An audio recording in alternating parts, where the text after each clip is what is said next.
Recently, Supreme Master Ching Hai graciously allowed our association members to gather for an international seminar. It was a joyous occasion as Master and disciples reunited to meditate and pray for peace. During this precious time, Supreme Master Ching Hai also spoke of the teachings of past masters and answered the spiritual questions of our association members. The following is a discussion with Supreme Master Ching Hai with the theme Inner Beauty and Innate Intelligence, which took place on August 20th and 21st, 2008, during the international seminar.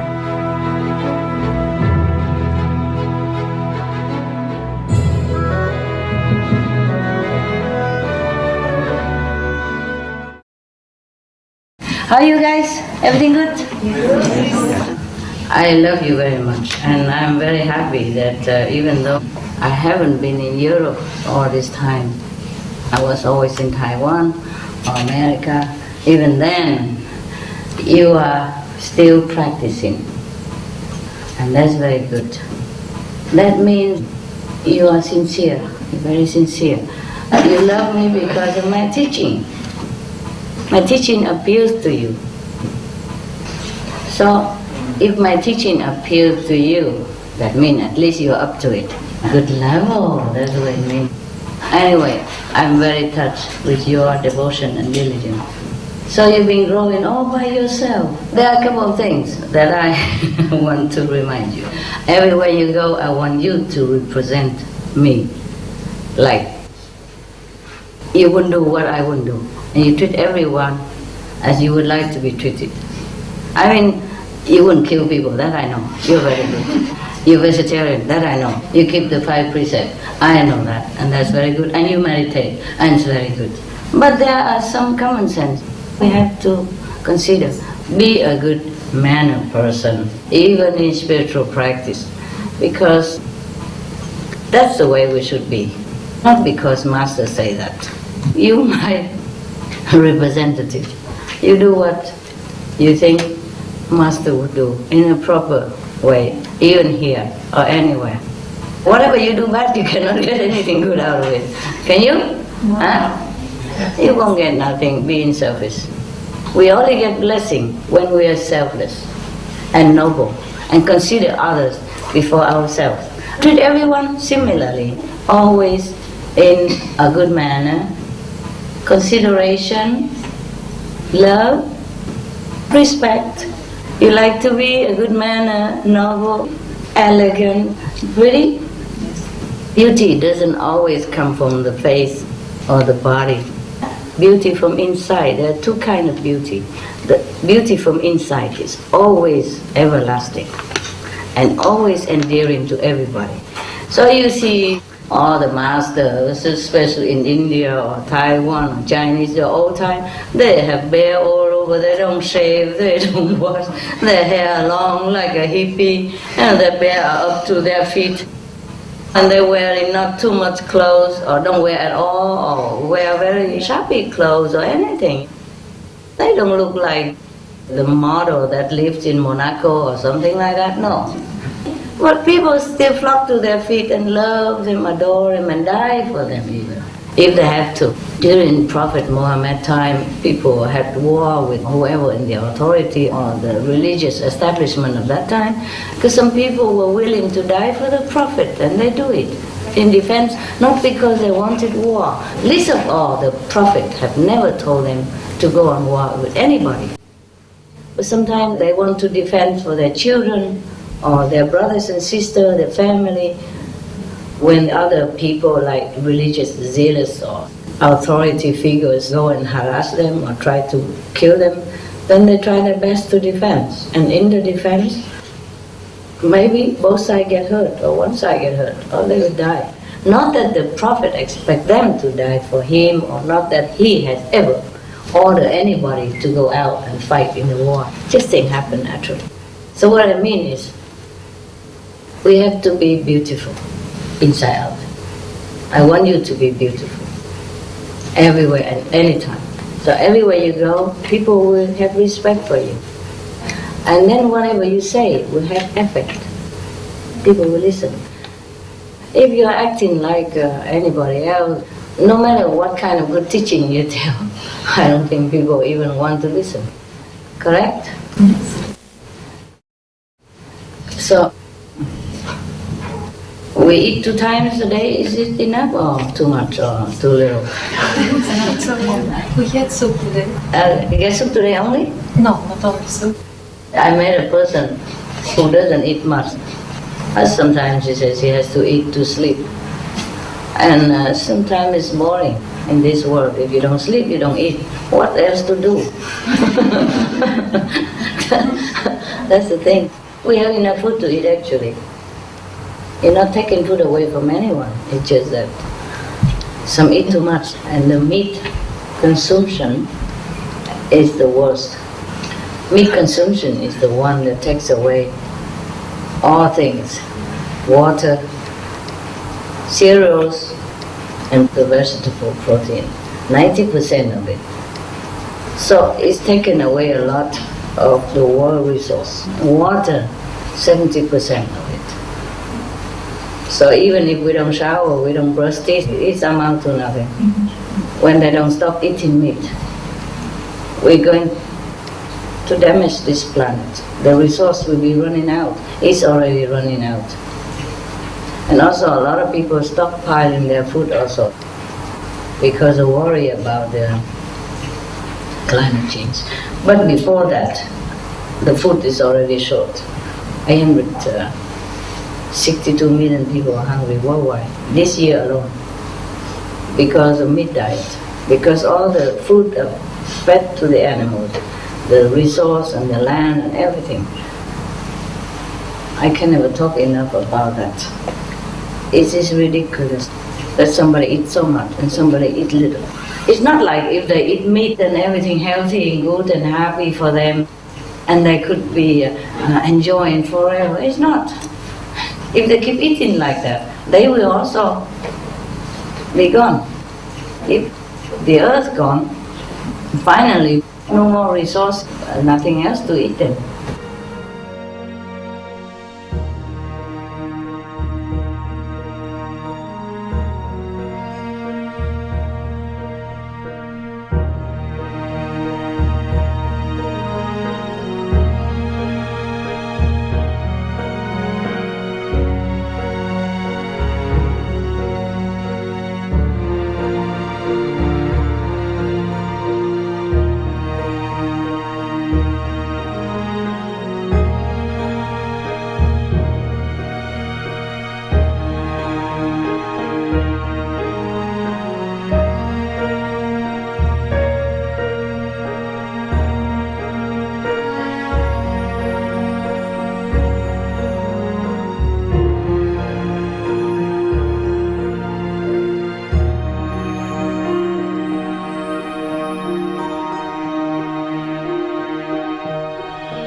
So we all have to be patient and good manner. If you see neighbor or not neighbor, just smile. Bonjour. Hello. Guten Tag. Good day, mate. Good day. Have you just come here today?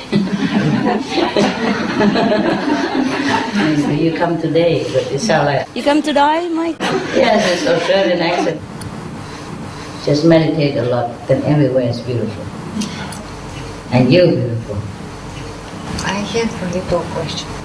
When we are talking about soya, like alternative of meat, the first question is the soya is gene modified. People are afraid of it. What we can answer? Tell them to sign a petition and ask the government to stop the genetic modifying food. There's a law already. I've seen on TV that they forbid it in Europe. They're considering it now even, but I'm not sure. I hope they don't do it. If you don't like it, you tell the government. Otherwise the government also doesn't know what you want. So everything has to be done through the people is better. Huh?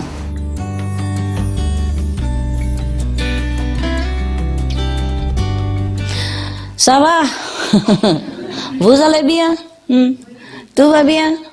Bien manger? Bien dormir?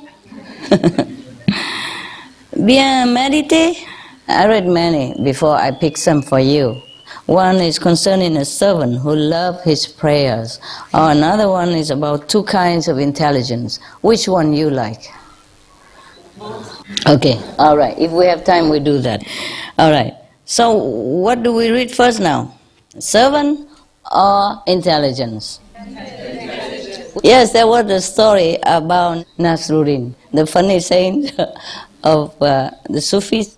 One time he was with the king in the royal court, and the king asked him, if you have to choose between money and virtue, what would you choose, Nasruddin? Nasruddin said, I choose money, Your Majesty. So the king said, oh, I'm very, very disappointed with you. Because everybody would have chosen virtues. Everybody would know that virtue is the best for you. And you, of all the people, choose money? He was very indignant. So Nasruddin asked the king, and you, Your Majesty, what would you choose? The king said, of course I choose virtue. So Nasruddin said, that's correct, Your Majesty. We all choose what we don't have.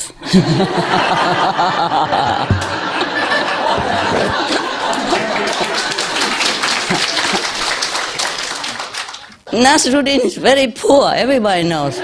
He has only one donkey, and sometimes the donkey doesn't even work because have nothing to eat. So the donkey sometimes went on strike, even. So he couldn't even afford a camel or a horse. They would make fun of him because he ride around on donkey. So, of course, he's poor, no?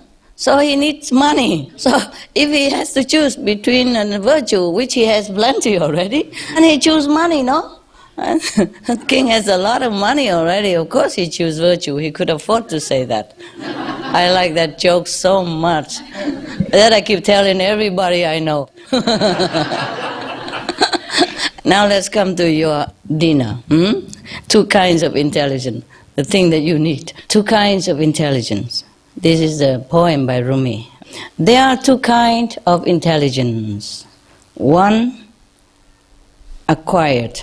As a child in school, memorizes facts and concepts from books and from what the teacher says, collecting information from the traditional sciences as well as from the new sciences. With such intelligence, you rise in the world. You get rank ahead or behind others. In regard to your competence in retaining information, you stroll with this intelligence in and out of fields of knowledge, getting away more marks on your preserving tablets. There is another kind of tablet, one already completed and preserved inside you. A spring overflowing is springboks of freshness in the center of the chest. This other intelligence does not turn yellow or stagnate. It's fluid and it doesn't move from outside to inside through the conduits of plumbing learning. This second knowing is a fountainhead from within you, moving out. Which intelligence is that? The first one we all know, that we learn from school and teacher and books. The second one, what is that? Master, is that the true wisdom, the knowledge from within? The true wisdom. Is our real and true self. We have many names, of course. Any more innovative name for it? Creativity and intuition. Intuition, creativity, but that is a byproduct of the wisdom. Once we have this innate intelligence, which is the wisdom, then we have intuition, we have creativity as well. This is a kind of intellectual debate, and of course it's not very intriguing.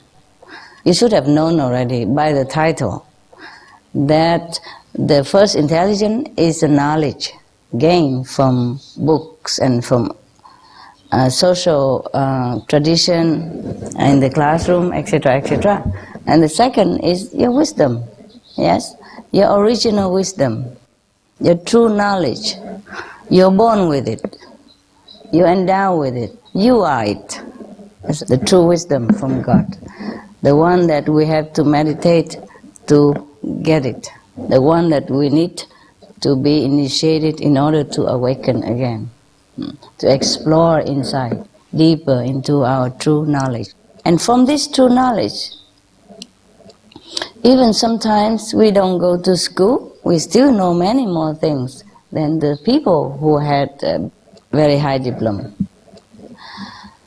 Because the knowledge that we gain from this world is not complete. It's not complete. It's okay just to add 2 and 2 make 4, that's it. But for every other thing in the universe, we have to rely on our wisdom in order to know.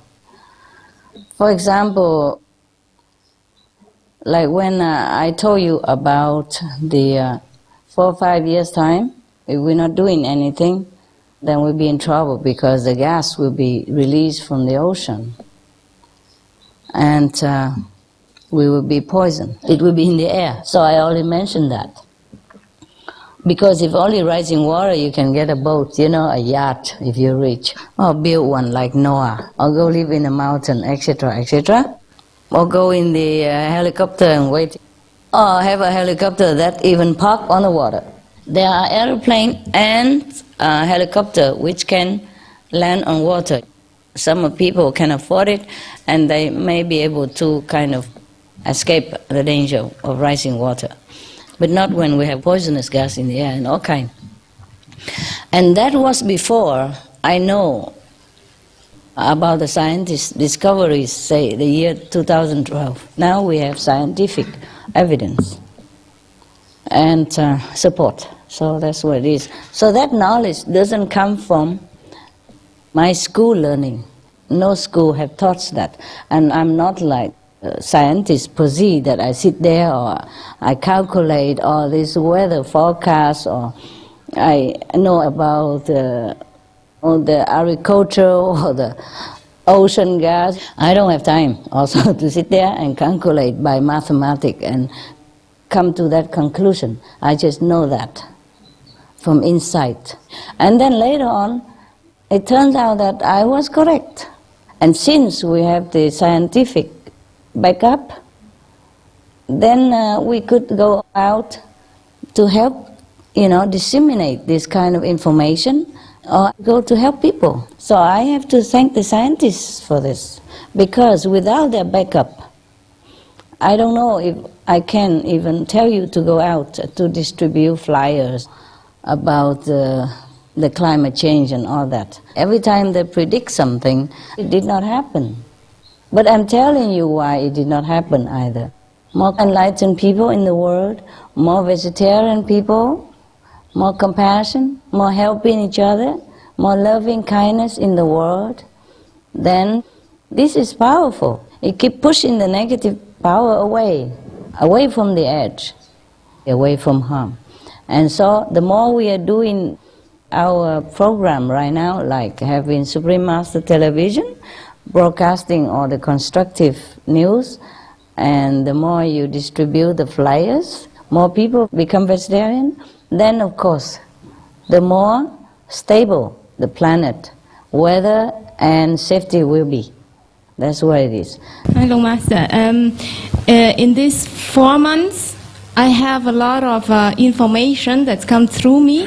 The information about sound stream, vibration from different situations, like if we eat meat or if we are being mean to other people, we create low vibration to others. And I wrote it down, and it became like a little story. Yes, experience, keep it to yourself. You Yeah. can tell us one of the story because they're curious, but that's it. Okay. I write it like in the beginning was the absolute, and in the absolute was nothing. So then from the absolute there is spirale. From the spirale come out the light and the sound stream, and that was the first vibration.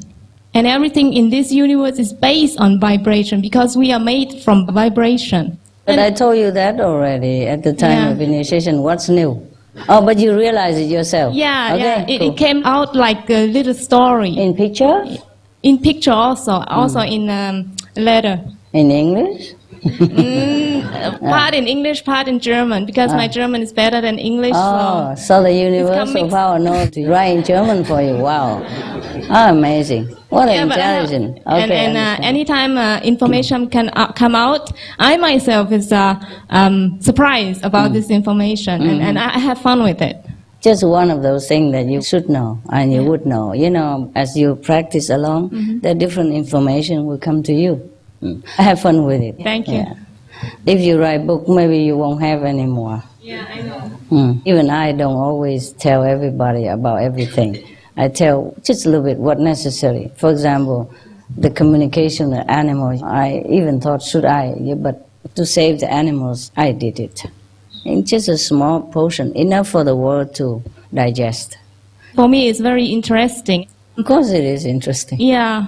Because it's not in this world, what you know. Anytime I write something down, I will have confirmation from other author, or also from your lecture. These things, like the book or the story or the Bible experiences or the Bible script, they came also from other practitioners in the old time. And normally it wasn't for the public. He probably wrote it down just like you wrote down. And after you die, somebody maybe collect it and make it into the story, a Bible or something like that. That's why we know all the information from the old time. Like the Buddha disciple go to which level of heaven, and Jesus went to what heaven and what he knew, and Jesus' disciple went to second heaven, hear the trumpet, see the light. I give you like diary, and you write out your experience for yourself so that you know how you progressed.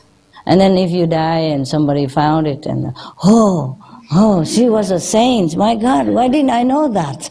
And then you become a saint. And maybe your story and her story, his story, and all that become a big Bible in the future. That's how the Buddha became more known to this day. That's how Jesus or Prophet Muhammad or Guru Nanak or Jainis religious leader have become more known to the world because of the script. The experience has been written by disciples that has proved their greatness. Otherwise, without the disciples' experiences, nobody knows what the Buddha is. How great can he be if nobody knows what he did or how his disciple has become enlightened, to what extent. Therefore, It's like that, yeah.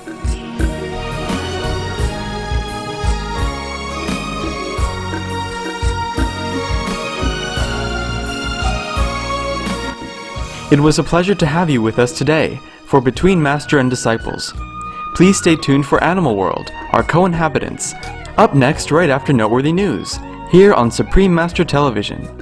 May Providence grace your life with tranquility and divine love.